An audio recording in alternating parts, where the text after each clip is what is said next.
कहानी की शुरुआत में हम जनरल ली इंसी को देखते हैं। वो कह रहा था कि अगर उस पर्सन को हटाया नहीं गया तो जुनान सिटी कभी भी शांति से नहीं रह पाएगा। इतना कहकर वो अपना मास्क पहनता है। फिर हम जुनान सिटी की क्वीन को देखते हैं। उसका नाम चिंगजी है और वही हमारे ड्रामा की फीमेल लीड है। वो पिछले 3 सालों से राजगद्दी पर बैठी है और उसने इन 3 सालों में प्राइम मिनिस्टर और ग्रैंड ट्यूटर की पावर को काफ़ी अच्छे से हैंडल करके रखा है। वो कहती है कि ये दोनों तो कम थे, अब तीसरा ली इंसी भी आने वाला है, मुझे उसे भी संभालना पड़ेगा। एक गार्ड पैसे गिन रहा था तो ली इंसी उसे मारकर कहता है कि तुम्हारी हिम्मत भी कैसे हुई डिफेंस मैप को चुराने की। लेकिन जब वो उसे चेक करता है तो उस गार्ड के पास डिफेंस मैप नहीं था। वो देखता है कि एक बंदा मैप को लेकर भाग रहा है तो वो उसके पीछे जाता है। उस बंदे का सामना रास्ते में चिंगजी से हो जाता है। चिंगजी ने अभी अपना चेहरा ढका हुआ था। वो उस लड़की से फ्लर्ट करने लगती है कि क्या तुम मेरे साथ सोना चाहते हो। वो लड़का कहता है कि दूर हटो और रास्ता दो। चिंगजी कहती है कि ये तो बिल्कुल मेरी टाइप का है। वो अपने असिस्टेंट फेरान से कहती है कि जल्दी से इस लड़के को मेरे लिए पकड़ो। लेकिन वो लड़का तो चिंगजी का चेहरा ही रिवील कर देता है। उसे देखकर सभी लोग कहने लगते हैं कि क्वीन आई है, क्वीन आई है। चिंगजी सभी लोगों से भागकर अपने कैरेज की तरफ जाती है जहां पर फेरान ने उस लड़के को पहले से ही कैरेज के अंदर भेज दिया था। तभी ही ली इंसी वहां पर आता है एंड चिंगजी को बड़े स्टाइल से कैरेज से नीचे उतारता है एंड फिर कैरेज को लेकर भाग जाता है। चिंगजी कहती है कि इसकी इतनी हिम्मत कि इसने मेरे आदमी को किडनैप कर लिया, ये है कौन। अगले सीन में हम देखते हैं कि वो बंदा ली इंसी से कह रहा था कि जनरल तुम चाहे मुझे कितना भी टॉर्चर कर लो लेकिन मैं तुम्हें डिफेंस मैप के बारे में कुछ भी नहीं बताने वाला। ली इंसी गार्ड को ऑर्डर देता है कि जाओ इसे जेल में डाल दो। फिर वो अपनी असिस्टेंट शियांग से कहता है कि आजकल ये बंदा जिस किसी से भी मिल रहा था उन सभी लोगों से पूछताछ करो। चिंगजी अपने कॉन्क्यूबाइन लड़कों के साथ नाच गाना देख रही थी। फेरान जो है वो सिर्फ उसका असिस्टेंट ही नहीं लेकिन उसका कंसर्ट भी है। फेरान उसे पूछता है कि वो मास्क वाला लड़का आखिर में था कौन। तो चिंगजी उसे जनरल का सील दिखाते हुए कहती है कि जब वो मुझे नीचे उतार रहा था तभी ही मैंने उसकी पॉकेट से ये चुरा लिया। ली इंसी वापस आ गया है और आती ही सीधा उसने मेरे स्पाई को पकड़ लिया। क्या वो मुझसे बदला लेना चाहता है। तभी ही वहाँ पर प्राइम मिनिस्टर आते हैं। वो कहते हैं कि ली इंसी सिटी में एंटर हो गया लेकिन जरा तुम्हें देखो, तुम तो यहाँ पर लड़कों के साथ मजे कर रही हो। वो इन लड़कों से कहते हैं कि गेट आउट। सभी के जाने के बाद वो कहते हैं कि ली इंसी 3 सालों से सरहद पर रहता आ रहा है और उसने इन 3 सालों में 1.5 लाख जितने सैनिक अपनी तरफ कर लिए हैं।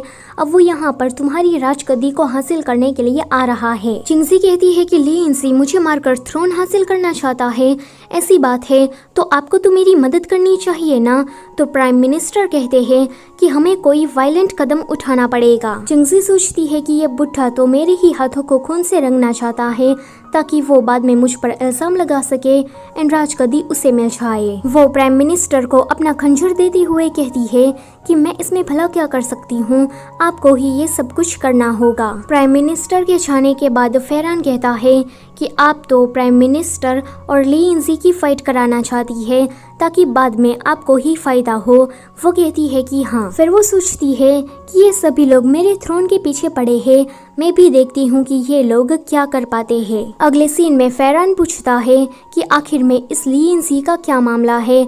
तो चिंगजी कहती है कि 3 साल पहले जब मेरे फादर की मौत हुई थी तब पड़ोसी देश ने हम पर हमला कर दिया था। प्राइम मिनिस्टर ने मुझसे कहा कि मैं ली इंसी को फोर्स करूं कि वो सरहद पर युद्ध लड़ने के लिए जाए। मैंने बिल्कुल वैसा ही किया। तब ली इंसी ने मुझसे कहा था कि मैं जब 3 सालों के बाद वापस आऊंगा तो आपको मेरी एक विश पूरी करनी होगी। मैं इन 3 सालों में यही सोचती रही कि जब ली इंसी वापस आएगा तो उसकी आखिर में क्या विश होगी। तभी ही वहाँ पर ली इंसी आता है। उसे देखकर चिंगजी डर जाती है एंड कहती है कि ये अभी तक जिंदा है, क्या ये मुझे मारने आया है।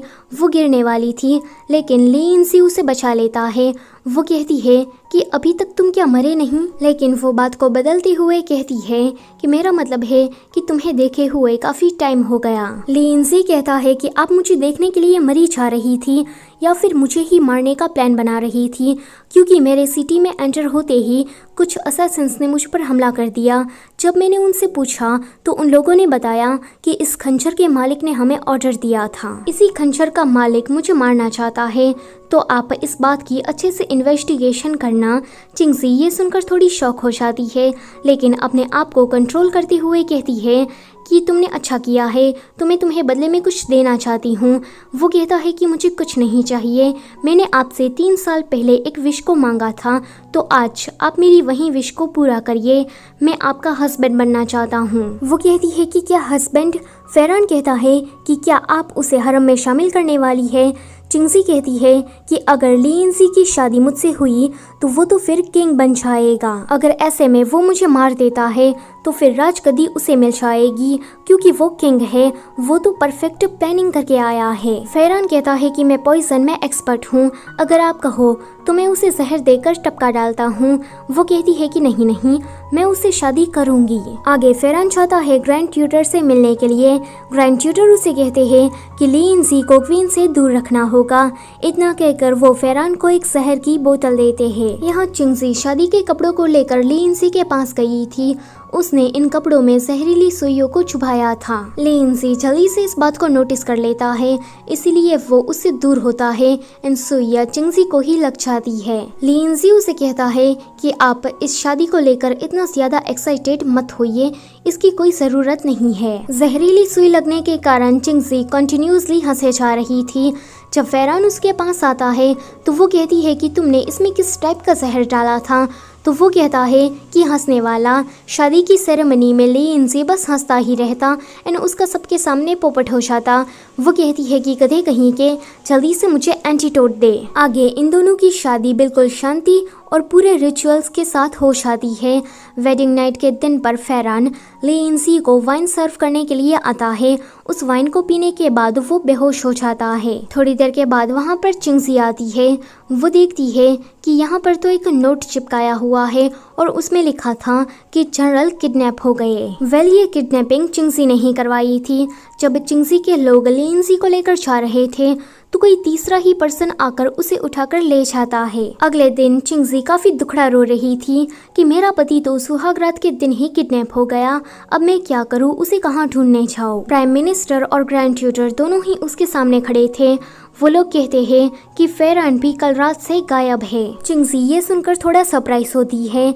ये दोनों तो आपस में ही झगड़ा करने लगे थे कि इस किडनैपिंग के पीछे तेरा ही हाथ होगा, तो दूसरा वाला कहता है कि नहीं, ऐसे कांड तो सिर्फ तू ही कर सकता है। चिंगजी सोच रही थी कि क्या मेरे अलावा भी और कोई किडनैपर होगा। थोड़ी देर के बाद ये दोनों ही झगड़ा करके वहाँ से चले जाते हैं।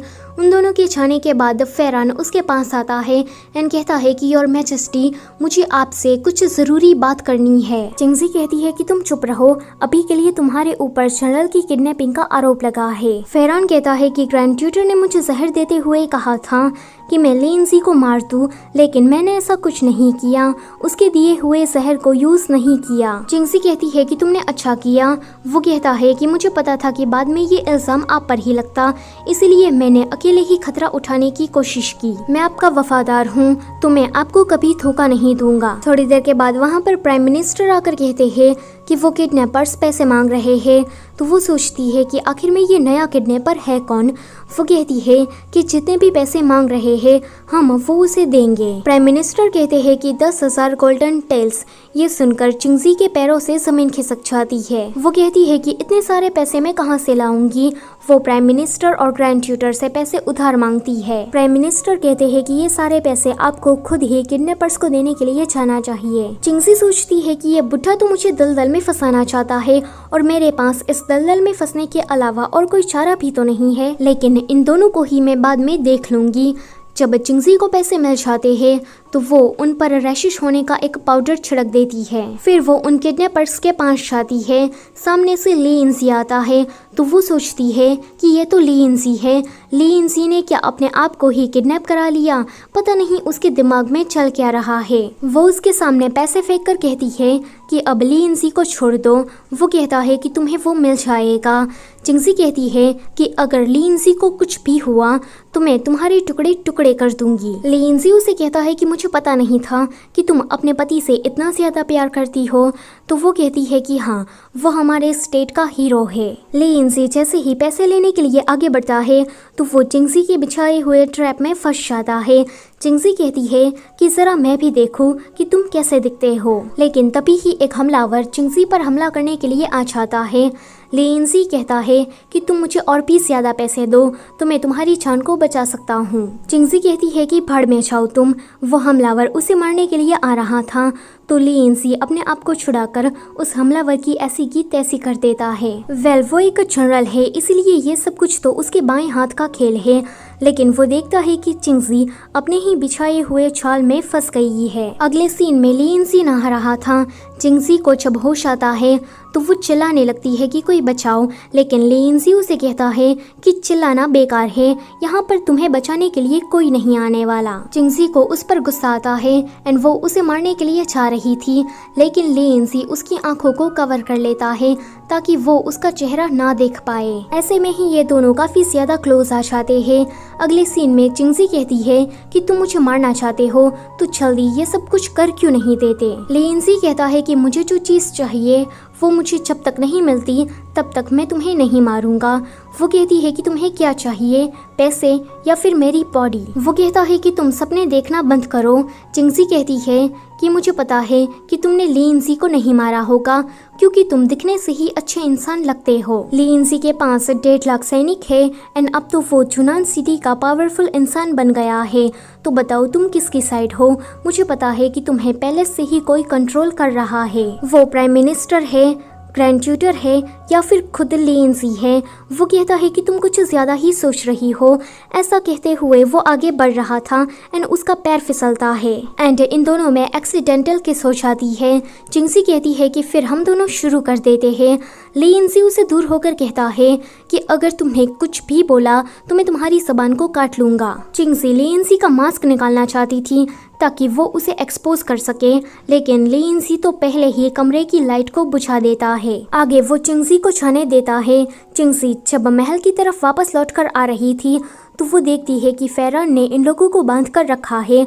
वो प्राइम मिनिस्टर और ग्रैंड ट्यूटर से पूछती है कि ये सब कुछ क्या है। शियांग कहती है कि मैं आपको सब कुछ बताती हूँ। उस दिन लिंसी की जगह पर फेरान किडनैप हो गया था। जब हमलावर को पता लगा कि ये जनरल नहीं है इसलिए उसने फेरान को जाने दिया। चिंगजी पूछती है कि फिर लिंसी को किडनैप किसने किया तो वो कहती है कि ग्रैंड ट्यूटर ने। उसने तो लिंसी को मारने के लिए भी कुछ असिस्टेंट्स को हायर किया था। वो ग्रैंड ट्यूटर के खिलाफ कुछ सबूत भी दिखाती है। प्राइम मिनिस्टर कहते हैं कि सबूतों और गवाहों को मद्देनजर रखते हुए क्वीन आप इस ग्रैंड ट्यूटर को सजा दे। ग्रैंड ट्यूटर कहते हैं कि योर मैजेस्टी मैं आपसे कितना लॉयल हूँ ये बात तो भगवान भी जानते हैं। चिंगजी कहती है कि फिर भी आपने गलत किया है। वो कहते हैं कि मैं समझ गया, मैं अभी के अभी अपनी पोजीशन से रिजाइन करता हूँ और अपने गांव चला जाता हूँ। वो कहती है कि नहीं, आपको जेल की सजा होगी। सजा सुनाने के बाद चिंगजी और बाकी सभी लोग वहाँ से चले जाते हैं। फेरान कहता है कि अरे कोई मुझे तो रिलीज कर दो। चिंगजी लिंसी से मिलने के लिए गई थी। वो कहती है कि अच्छा है कि तुम सही सलामत वापस आ गए, लेकिन जरा देखो तो 2 दिन में तुम कितने पतले हो गए। वो बार बार उसे टच करने की ट्राई कर रही थी एंड लिंसी उसे उतना ही दूर हो रहा था। चिंगजी और लिंसी की वेडिंग नाइट कंप्लीट नहीं हो पाई थी, इसीलिए ये लोग फिर से रेडी हो जाते हैं।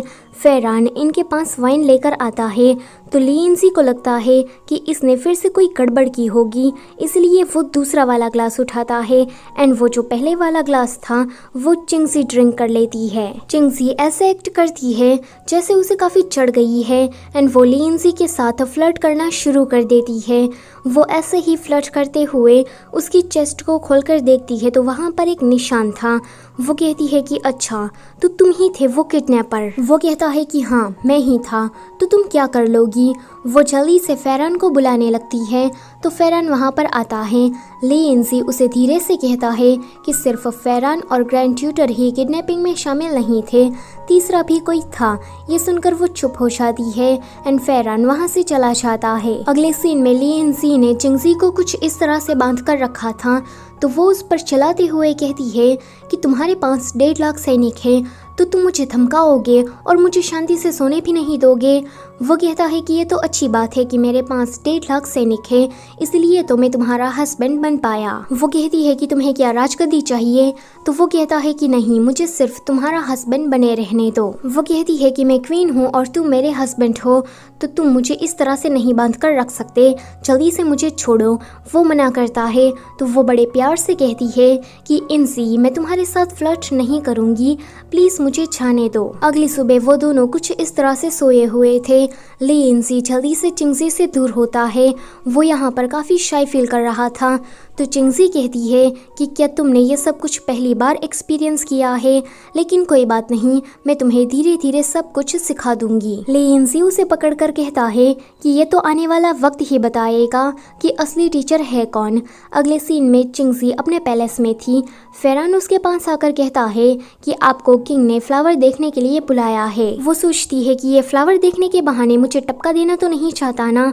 वो अपने मन में कुछ ऐसा सिनारियो बना लेती है एंड उसके बाद लिंजी के पास कुछ इस तरह से जाती है आर्मर पहनकर। लिंजी उसे देखकर कहता है कि तुम्हारा हेलमेट तो खुला हुआ है, अगर तुम इस हालत में बैटलफील्ड में गई तो तुम आधा दिन भी नहीं टिक पाओगी। वो उसके हेलमेट को टाई करके कहता है अगर तुम ऐसे रही तो तुम आधे दिन से भी ज्यादा जिंदा रह पाओगी एंड अगर तुम मेरे साथ रही तो तुम जिंदगी भर के लिए जिंदा रहोगी। चिंगजी सोचती है कि क्या अभी अभी इसने मुझे लव कन्फेशन किया।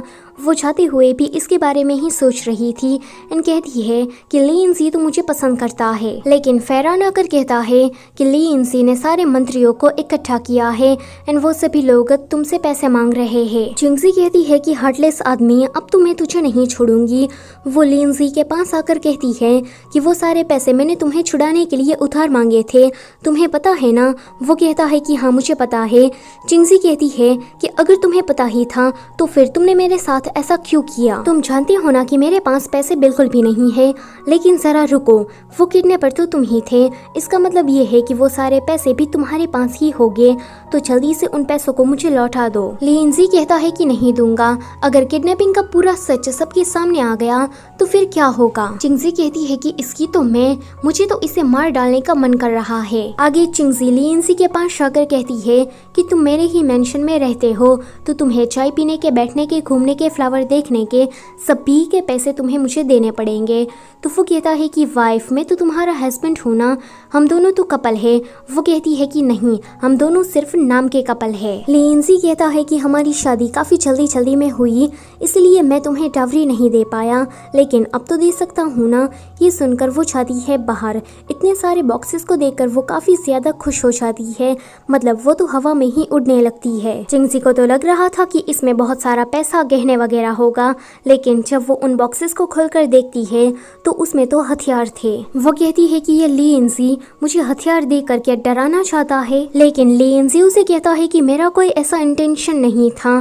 3000 सैनिक जो मारे गए, ये सारे हथियार उन्हीं के ही है। जब तुम राजगद्दी में बैठो तो तुम्हें याद होना चाहिए कि उन लोगों ने अपनी जान इस देश के लिए सेक्रीफाइस की है। चिंगजी लिंजी की बातों का मतलब नहीं समझ पाती, उसे तो बस यही लग रहा था कि लिंजी उसे मारना चाहता है। अगले सीन में वो फेरान से कह रही थी कि लिंजी अपने साथ तो पैसे लेकर घूमता नहीं होगा, शियांग ही उसकी सबसे वफादार सैनिक है, इसीलिए जरूर उसने उन पैसों को शियांग को दिया होगा। फेरान कहता है कि फिर तो हमें एक बार चेक करना चाहिए। चिंगजी कहती है कि मेरे मन में एक ठासू प्लान आया है। चिंगजी अपने कॉन्क्यूबाइंस के साथ खेल रही थी, उसकी हंसने की आवाज सुनकर लिंजी वहाँ पर आता है। चिंगजी लिंजी को पकड़कर कहती है कि आज की रात तो मैं तुम्हारी ही साथ गुजारूंगी, लेकिन जब वो लिंजी का चेहरा देखती है तो वो कहती है कि अरे ये तो तुम हो, मैं किसी दूसरे को ढूंढ लेती हूँ। लिंजी कहता है कि दूसरे से तुम्हारा मतलब क्या है? वो कहती है कि फिर तुम क्या मेरे साथ सोना चाहते हो? वो कहता है कि बिल्कुल भी नहीं। इतना कहकर वो चला जाता है। अगले सीन में चिंगजी अपने एक कॉन्क्यूबाइन को लेकर जा रही थी एंड उसकी तारीफ कर रही थी कि आज रात तो तुम्हें बड़ा मजा आएगा, क्योंकि आज तुम मेरे साथ नाइट स्पेंड करने वाले हो। यहाँ पर लिंजी को थोड़ी सी तो जलन होती है। इन लोगों ने शियांग को मिलने के लिए बुलाया था। जब शियांग वहाँ पर आती है तो फेरान चिंगजी से पूछता है कि आज रात आप किस कॉन्क्यूबाइन के साथ रात रात गुजारने वाली है? तो वो कहती है कि मैं सोच रही हूँ। फैरान कहता है कि फिर किंग कैसे रहेंगे, वो तो काफ़ी ज़्यादा गॉर्जियस है। चिंगजी कहती है कि वो सिर्फ दिखने में ही अच्छा है, अगर उसके पास 1.5 लाख सोल्जर्स नहीं होते तो उस जैसे बोरिंग इंसान के साथ में शादी क्यों करती? वैसे ना उसमें कुछ प्रॉब्लम है, वो ना गे है। ये सुनकर फैरान तो हंसने लगता है। लिएंजी की बेइज्जती शियांग से देखी नहीं जाती एंड वो उसे मारने के लिए आ रही थी, लेकिन बीच में लिएंजी आकर उसे रोक देता है। चिंगजी कहती है कि तुम क्या मुझे मारना चाहती हो? इस बात की सजा तो तुम्हें जरूर मिलेगी। शियांग कहती है कि जनरल, आपने इस जैसी लड़की के साथ शादी ही क्यों की? वैसे भी अब आप तो किंग है, मैं इसे अभी के अभी मार देती हूँ एंड उसके बाद सारा इल्जाम मैं अपने ऊपर ले लेती हूँ। चिंगजी कहती है कि भागो, ये तो मुझे मारना चाहती है। वो इतना कहकर वहाँ से चली जाती है। लिएंजी शियांग को लेकर अपने कमरे में आता है। वो उसे डांटते हुए कहता है कि 3 सालों तक हमने युद्ध लड़ा, कितने सारे सैनिक मारे गए, क्या हमने इस दिन को देखने के लिए ये सब कुछ किया था? देखो, मैं क्वीन को रिप्लेस नहीं करना चाहता, लेकिन उसकी मदद करना चाहता हूँ। अभी तुम सब कुछ मेस्ड अप कर देती। चिंगजी ने दरवाजे के बाहर से उन दोनों की बातों को सुन लिया था। वो सोचती है कि ये तो मेरी मदद करना चाहता है, कहीं ये मुझे लाइक वाइक तो नहीं करता ना? हाँ, शायद ऐसा ही होगा, इसीलिए तो ये मुझसे शादी करने के लिए मरा चाह रहा था। लेकिन वो मुझे पसंद करता है तो वो अपना प्यार कन्फेस क्यों नहीं करता? शायद वो शाय फील करता होगा। तभी ही लिएंजी आकर कहता है कि तुम शियांग को जाने दो, उसके बदले में तुम जो कहोगी वो मैं करने के लिए तैयार हूँ।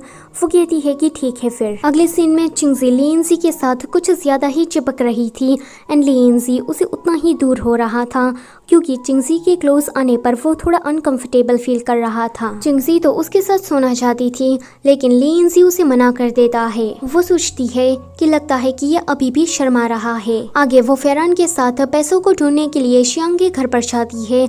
वहाँ पर वो दोनों एक बॉक्स को उठाकर ले आते हैं।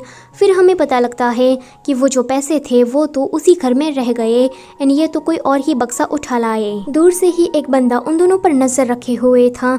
वो अपने मास्टर के पास आता है एंड उसे कहता है कि चिंगजी और उसका कॉन्क्यूबाइन फैरान दोनों ही एक बॉक्स को सस्पिशियस तरीके से पैलेस में लेकर आ रहे थे। उसका मास्टर और कोई नहीं लेकिन वही बंदा था जिसने शुरुआत में लिएंजी को किडनैप करने की कोशिश की थी।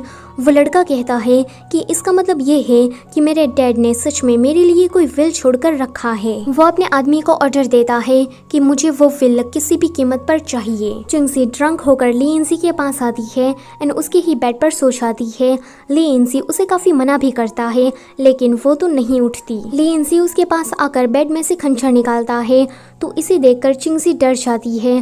वो सोचती है कि क्या ये अभी मुझे मार देगा, लेकिन लिएंजी कहता है कि ये ड्रंक है, कहीं ये उसे लग ना जाए, इसलिए मैं इसे हटा देता हूँ। चिंगजी जो कि बिल्कुल भी ड्रंक नहीं थी, वो लिएंजी का ये वाला एक्ट देखकर उसकी तरफ तो कुछ ज्यादा ही अट्रैक्ट फील करने लगती है। अगले दिन जब वो फैरान से मिलती है तो फैरान उसे कहता है कि उस बॉक्स की चाबी मुझे नहीं मिल रही एंड उसे कैसे खुलते हैं ये भी मुझे नहीं पता है। चिंगजी कहती है कि अभी के लिए उसे जाने दो। अगले सीन में वो कोर्ट में होती है। वहाँ पर प्राइम मिनिस्टर पैसे मांग रहा था एंड वो बाकी मंत्रियों से भी कह रहा था कि चिंगजी उसके पैसे वापस लौटा दे। तभी ही वहाँ पर लिएंजी आता है। प्राइम मिनिस्टर उसे देखकर कहता है कि ये कोर्ट है, तुम इस तरह के कपड़े पहनकर क्यों आए? यहाँ पर तुम किसका मातम मनाना चाहते हो? लिएंजी कहता है कि मैं यहाँ पर उन 3000 सैनिकों की मौत के लिए आया हूँ जो कि खाने की कमी की वजह से, पैसों और दवाइयों की कमी की वजह से मारे गए हैं। वो प्राइम मिनिस्टर की तरफ देखते हुए कहता है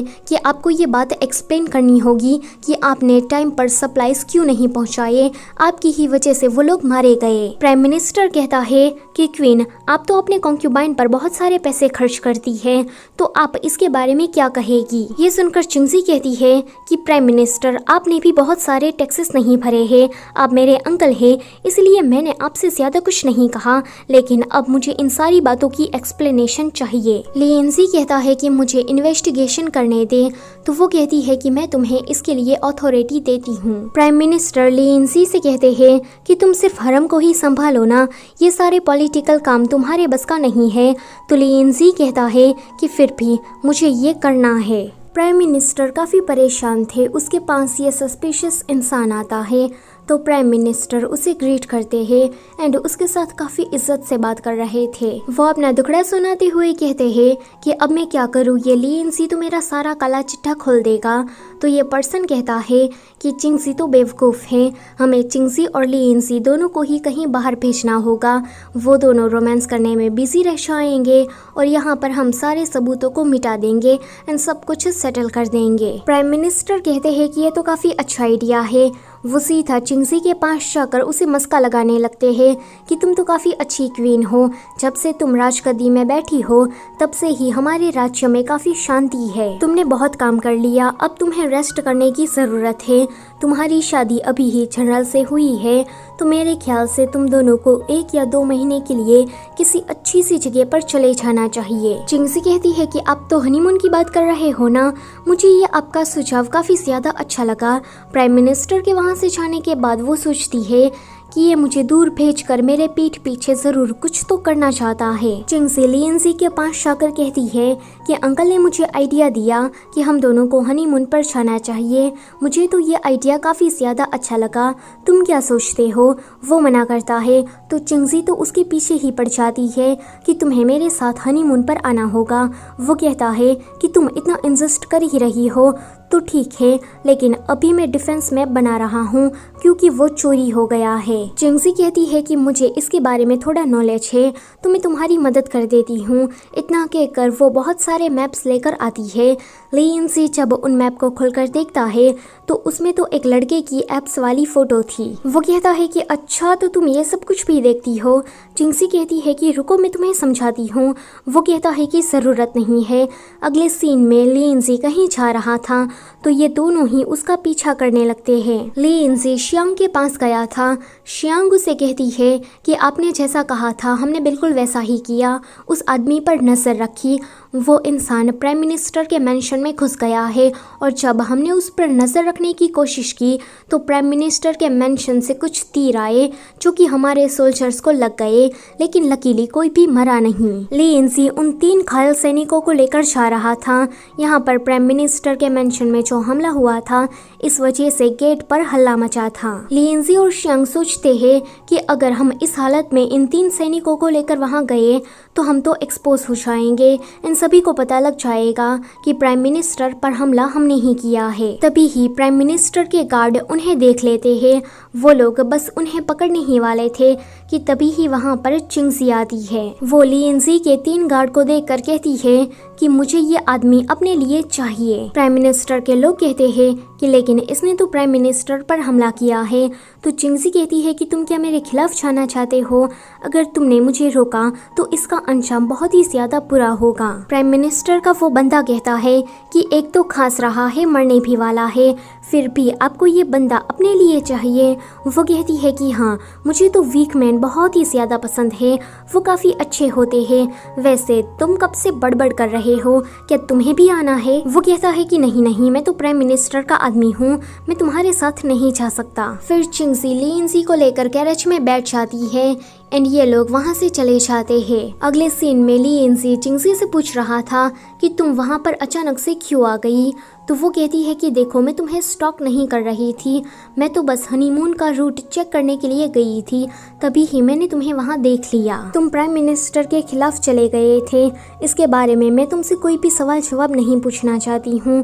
ली एनसी उसे कुछ बताना चाहता था तो वो कहती है कि हाँ हाँ ठीक है, थैंक यू कहने की कोई ज़रूरत नहीं है, यूर वेलकम। दूसरी तरफ प्राइम मिनिस्टर काफ़ी गुस्सा हो रहा था एंड कहता है कि आज तो मैं उस ली एनसी को पकड़ ही लेता, लेकिन बीच में वो चिंगजी आ गई, मेरे बने बनाए प्लान का पूरा सत्यानाश कर दिया। तो वो पर्सन कहता है कि अभी चिंगजी और ली एनसी दोनों ही टाउन के बाहर है, तो यही सही मौका है उन दोनों को मारने का। फेरान कहता है कि अब आप हनीमून पर जाने वाली है, तो मैंने इसकी पहले से ही सारी तैयारियां करके रखी है। वो उसे लस्ट पाउडर दिखाते हुए कहता है कि इसे मैंने हाल ही में ही बनाया है। चिंगजी कहती है कि मैं इसे ट्रिप के दौरान यूज करूंगी। आगे वो लोग हनीमून के लिए निकल जाते हैं। चिंगजी कैरेज में बैठी बैठी अपने मन में खिचड़ी पका रही थी कि वो इस पाउडर का यूज करके ली एनसी को अपने वश में कर लेगी। चिंगजी इन्हीं सारी बातों को सोचकर काफी ज्यादा हंस रही थी। तभी ही कैरेज में अचानक से ब्रेक लगता है एंड चिंगजी ली एनसी के ऊपर आकर गिरने वाली थी, लेकिन लिंजी तो उससे दूर हट जाता है। लिंजी उसे कहता है कि ये तुम्हारे हाथ में क्या है। वो लस्ट पाउडर को खोलकर देखता है, तभी ही ये पाउडर एक्सीडेंटली फेरान के ऊपर उड़ता है। फेरान कहता है कि मैं आपसे ये कह रहा था कि व्हील स्टक हो गया है, तो आप लोग नीचे उतरो। अगले सीन में फेरान और लिंजी दोनों ही कैरेज को धक्का मार रहे थे एंड ऐसे में ही घोड़े तेज दौड़ने लगते हैं। चिंगजी घोड़ों को कंट्रोल करने की कोशिश करती है, लेकिन उसे ये नहीं हो पाता। लेकिन सही मौके पर लिंजी आकर उसे बचा लेता है। फेरान यहाँ पर अकेला रह गया था तो शियांग उसके पास आती है।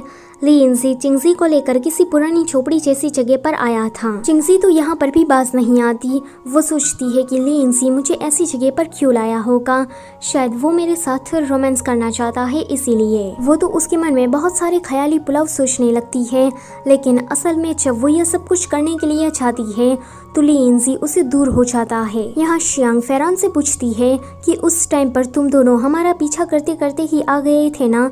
तो फेरान कहता है कि पहले तुम ये बताओ कि क्वीन के सारे सैनिक कहाँ हैं, तुमने उसे क्या मार डाला है। ऐसे में ही फेरान को छींक आ जाती है एंड वो लस्ट पाउडर थोड़ा शियांग पर भी उड़ता है। इन दोनों के ही मन में एक दूसरे के लिए फीलिंग्स बढ़ जाती है एंड उसके बाद हो जाता है बहुत बड़ा वाला कांड। दूसरी तरफ ये दोनों तो काफी नॉर्मल थे। चिंगजी लिंजी के क्लोज आने की ट्राई कर रही थी, लेकिन लिंजी उसे उतना ही दूर कर रहा था। अगले दिन चिंगजी जब उठती है तो वो कहती है कि ये फेरान कहाँ चला गया, अभी तक वापस क्यों नहीं आया है। यहाँ पर फेरान रो रहा था। वो कहता है कि मेरी इज्जत तो लुट गई, अब मैं क्या करूँ। शियांग कहती है कि इतना सैड होने की जरूरत नहीं है, इसे वन नाइट स्टैंड समझकर भूल जाओ। वो कहता है कि तुम्हारे लिए तो ये कहना आसान है, लेकिन मेरा क्या, मैं क्या करूँ। शियांग कहती है कि इसे एक एक्सीडेंट समझकर भूल जाओ। वैसे भी गुफा के अंदर तो हम दोनों ही थे, तो हम दोनों के अलावा इसके बारे में किसी को कुछ भी पता नहीं चलेगा। वो रोकर कहता है कि मेरी तो वर्जिनिटी चली गई। वो कहती है कि रुको, तुम तो क्वीन के कॉन्सर्ट हो ना, तो ये तुम्हारा पहली बार कैसे हो सकता है। ये सुनकर तो भाई फेरान चुप ही हो जाता है। लिंजी प्रैक्टिस कर रहा था तो चिंगजी उसे देखकर सोचती है कि ये तो कितना ज्यादा हैंडसम है, पता नहीं ये मुझे इतना ज्यादा पसंद क्यों करता है। तभी ही वहाँ पर फेरान आता है। चिंगजी उसे देखकर कहती है कि तुम कहाँ चले गए थे। तो वो कहता है कि कल रात में रास्ता भटक गया था। अगले सीन में फेरान उस झोपड़ी जैसी जगह को पूरा साफ कर देता है। चिंगजी कहती है कि क्या मैं तुम्हें एबनॉर्मल दिख रही हूँ। तो वो कहता है कि क्या एबनॉर्मल, मैं एबनॉर्मल नहीं हूँ, माफ़ करिए योर मैजेस्टी, मैं इनोसेंट हूँ, मैंने आपको धोखा नहीं दिया है। वो कहती है कि क्या बकवास कर रहे हो, मैं अपने बारे में बात कर रही हूँ। अब चलो ये बताओ कि तुम्हें ये लगता है कि जनरल मुझे पसंद करते हैं। वो कहता है कि आप तो कितनी ज़्यादा अच्छी है, किंग ही ब्लाइंड है, वो आपको देख ही नहीं रहे। वो कहती है कि ये तो मैं कहना चाहती हूँ। वो काफ़ी ज़्यादा शाय फील कर रहा है। तो फेरान कहता है कि मैंने जो आपको लस्ट पाउडर दिया था उसका क्या हुआ। वो कहती है कि वो आइडिया फेल हो गया। फेरान कहता है कि कोई बात नहीं, मेरे पास दूसरा साउंड वाला आइडिया है। लिंजी और शियांग जब उसकी तरफ आ रहे थे तो उन दोनों को ही कमरे के बाहर से अजीब अजीब आवाजें सुनाई देती है। शियांग कहती है कि मैं उस आदमी के टुकड़े टुकड़े कर देती हूँ, तो लिंजी उसे रोकता है। शियांग कहती है कि मैं ही पागल थी कि उस कमीने की बात पर मैंने यकीन कर लिया। Virginity my foot. लिंजी कहता है कि क्या कहा। तो वो कहती है कि कुछ नहीं। यहाँ कमरे के अंदर चिंगजी फेरान के हाथों को खींच रही थी, जिस वजह से उस बेचारे को दर्द हो रहा था एंड वो चिल्ला रहा था। लेकिन बाहर ये दोनों तो उस चीज को कुछ गलत ही समझ लेते हैं। शियांग कहती है कि ये चिंगजी आपको धोखा दे रही है। तो लिंजी कहता है कि मुझे इस बात से कोई फर्क नहीं पड़ता, वैसे भी मैंने उसे इस वजह से तो शादी नहीं की है। फेरान तो उसका कॉन्क्यूबाइन है, तो हमें उसे रोकना नहीं चाहिए। तभी ही फेरान के चिल्लाने की आवाज आती है। तो यहाँ पर लिंजी को भी अब तो थोड़ी जलन होने लगती है। थोड़ी देर के बाद जब चिंगजी बाहर आती है तो वहाँ पर लिंजी था। वो कहती है कि तुम बाहर क्यों खड़े हो, अंदर आओ। तो वो कहता है कि ज़रूरत नहीं है। वो कहती है कि तुम फेरान की चिंता कर रहे हो तो उसकी चिंता तुम मत करो, वो तो खड़ा भी नहीं हो पा रहा। ये सुनकर वो शॉक चिंगजी कहती है कि मैं फेरान के साथ एक्सरसाइज कर रही थी। तो लिंजी कहता है कि तुम उस चीज़ के लिए काफ़ी अच्छे शब्दों का इस्तेमाल कर रही हो। वो गुस्सा होकर वहाँ से चला जाता है। उसके जाने के बाद फेरान आता है तो वो कहती है कि ये आइडिया भी काम नहीं किया। तो फेरान कहता है कि मेरे पास दूसरा एक और आइडिया है। इतना कहकर वो चिंगजी को क्लिफ के पास लेकर आता है। वो कहता है कि आपको यहाँ से कूदने का नाटक करना है और जोर जोर से चिल्लाना है ताकि जनरल आए और आपको बचा ले। चिंगजी बिल्कुल वैसा ही करती है। फेरान फिर कहीं पर जाकर छुप जाता है। तभी ही शियांग आकर उसे पकड़कर ले जाती है एंड कहती है कि दिन दहाड़े ये तुम कर क्या रहे थे। फेरान कहता है कि मैं जो भी करूँ इससे तुम्हें क्या, वैसे तुम होती कौन हो कंप्लेन करने वाली। शियांग कहती है कि फिर कल रात हमारे बीच में जो कुछ भी हुआ था वो क्या था। तो फेरान कहता है कि हम दोनों ही नशे में थे, तो इस बात को तुम लाइटली लेकर भूल जाओ। ये सुनकर शियांग को काफ़ी बुरा लगता है एंड वो वहाँ से चली जाती है। फिर फेरान चिंगजी को देखने के लिए आता है तो वो वहाँ पर नहीं थी क्योंकि चिंगजी तो पहाड़ से नीचे गिर गई थी। फेरान कहता है कि आप चिंता मत करिए, मैं आपको बचाने के लिए आ रहा हूँ। तो चिंगजी कहती है कि तुम नहीं, जनरल को यहाँ पर बुला कर लाओ। फेरान लिंजी को उसी क्लिफ के पास बुला कर लाता है। वो यहाँ पर उसे नीचे गिराने वाला था लेकिन लिंजी को पहले ही पता लग जाता है। फिर इन दोनों में फाइट शुरू हो जाती है। लिंजी कहता है कि तुम्हारा मार्शल आर्ट तो काफ़ी ज़्यादा अच्छा है, फिर तुमने इसे अब तक छुपा कर क्यों रखा था। नीचे से चिंगजी देखती है कि लिंजी आ गया है। वो जल्दी से अपने हाथों को फैला देती है ताकि लिंजी अगर नीचे गिरे तो वो उसे बचा ले। थोड़ी देर के बाद लिंजी नीचे गिरने वाला था तो चिंगजी फटाक से उसे बचा लेती है। लिंजी ये देखकर थोड़ा पिघल जाता है एंड उसे किस कर लेता है। वेल ऐसा रियल में थोड़ी ना होने वाला था, ये तो चिंगजी का मात्र एक सपना था। ऊपर ये दोनों तो अभी भी लड़ ही रहे थे। चिंगजी तंग आकर ऊपर जाती है एंड कहती है कि तुम दोनों ये कर क्या रहे हो। फेरान जल्दी से लिंजी से दूर होकर चिंगजी के पास आता है। चिंगजी कहती है कि मैं आधे दिन से पहाड़ के नीचे थी लेकिन तुम मुझे बचाने नहीं आए क्योंकि तुम तो इसके साथ लड़ाई करने में बिजी थे। क्या तुम्हें मेरी जरा सी भी परवाह नहीं है। लिंजी कहता है कि तो तुम सच में पहाड़ से नीचे गिर गई थी। वो कहती है कि हाँ और नहीं तो क्या। फिर वो फेरान के पास जाकर कहती है कि और तुम हर वक्त तुम मुझे बेकार आइडिया क्यों देते रहते हो। लिंजी का इंतजार करते करते मेरा पूरा शरीर नम पड़ गया है, तुम दोनों ही काफी ज्यादा बेकार हो। इतना कहकर चिंगजी वहाँ से चली जाती है। जब ये दोनों घर वापस आते हैं तो चिंगजी नहीं आई थी। लिंजी को याद आता है कि चिंगजी जिस पहाड़ से गिरी थी उसे देखकर ऐसा लग रहा था कि किसी ने उसे जानबूझकर गिराया हो एंड सच में ऐसा ही था। वहाँ पर कोई हमलावर चिंगजी को मारने के लिए आया था। लिंजी फेरान से कहता है कि तुम जल्दी से शियांग को सिग्नल दो ताकि वो कुछ सैनिकों को यहाँ पर लेकर आए। इतना कहकर वो अकेला ही चिंगजी को बचाने के लिए चला जाता है। यहाँ पर उस पर्सन ने चिंगजी को किडनैप कर लिया था। इस वेल के पीछे जो पर्सन है उसका नाम वीरेन है और यही इस कहानी का मेन विलन है। वीरेन चिंगजी के पास से अपने फादर की विल मांगता है तो वो कहती है कि ऐसा तो मेरे पास कुछ भी नहीं है। वीरेन अपने आदमियों को ऑर्डर देता है कि इसे मार दो। तो चिंगजी कहती है कि रुको, वो चीज़ काफ़ी ज़्यादा इम्पोर्टेंट है तो उसे मैंने अपने कैरेज में रखा है और मैं जहाँ भी जाती हूँ उसे अपने साथ लेकर घूमती हूँ। ये सुनकर वीरेन उसे नहीं मारता। अगले सीन में वीरेन का एक आदमी चिंगजी को लेकर कैरेज की तरफ जा रहा था। चिंगजी कैरेज में से उसी वाले बॉक्स को उठा लेती है जो कि वो शियांग के घर से चुरा लाई थी। वो उस बॉक्स को देते हुए उस आदमी पर दवाई छिड़कने वाली थी लेकिन सही टाइम पर लिंजी आकर उसे मार डालता है। वहाँ पर और भी ज्यादा हमलावर आने लगते हैं तो लिंजी कहता है कि तुम कैरेज के अंदर इंतजार करो, इन सभी को मैं देख लेता हूँ।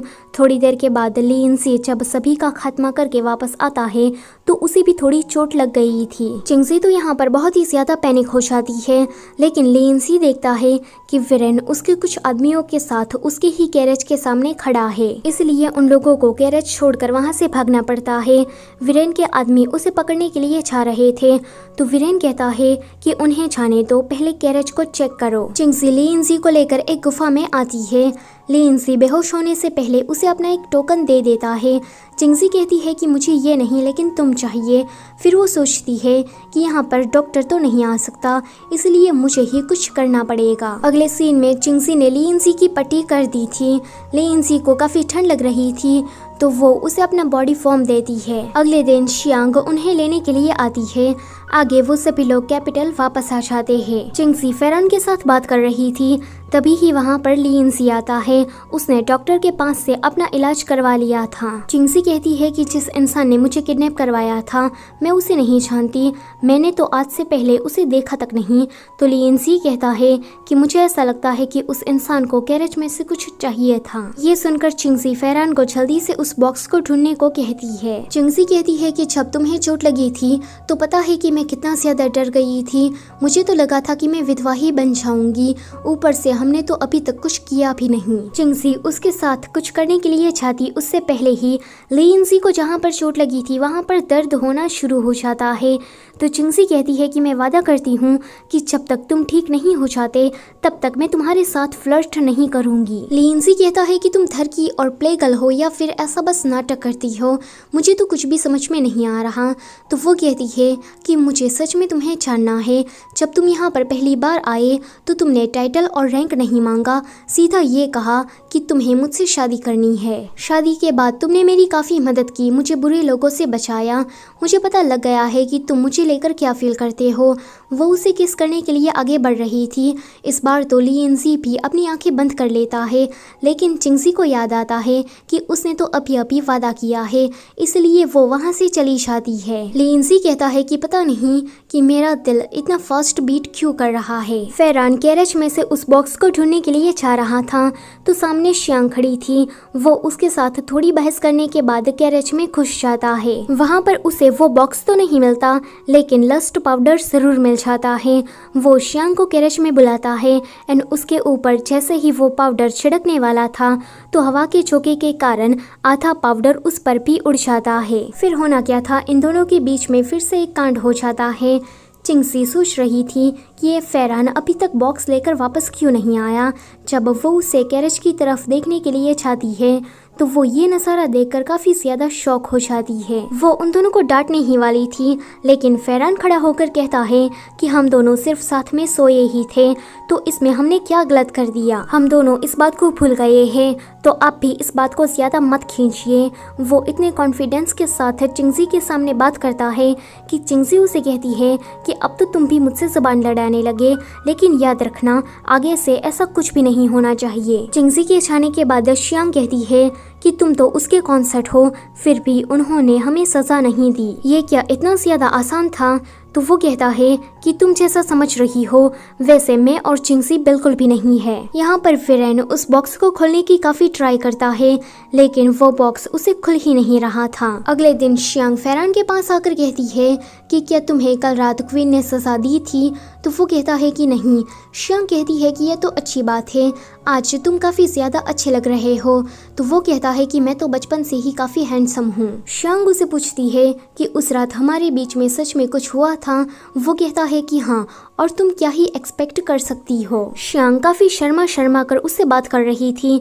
तो फेरान कहता है कि देखो, मैं क्वीन का कॉन्सर्ट हूँ, लेकिन फिर भी मुझे लड़कियाँ पसंद है, लेकिन तुम जैसी नहीं, तुम तो एक लड़की हो ही नहीं। ये सुनकर शियांग को काफी ज्यादा बुरा लगता है। चिंगजी उस टोकन को देखते हुए सोचती है कि लीएनसी तो मुझे पागलों की तरह प्यार करता है, वरना ये अपनी कीमती चीज मुझे थोड़ी ना देता, लेकिन उसका बिहेव मेरी तरफ इतना कोल्ड क्यों है।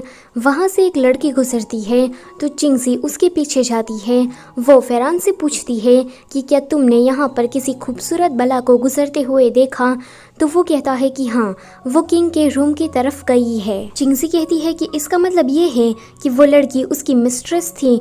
वो जल्दी से लीएनसी के कमरे में दवाई लेकर जाती है एंड उस लड़की को ढूंढने लगती है। लीएनसी ने आर्मी के लिए लेटर लिखा था, तो उसे लगता है कि ये शायद लव लेटर होगा। चिंगजी उसे दवाई पिलाती है तो वो दवाई लीएनसी को काफी गर्म लगती है।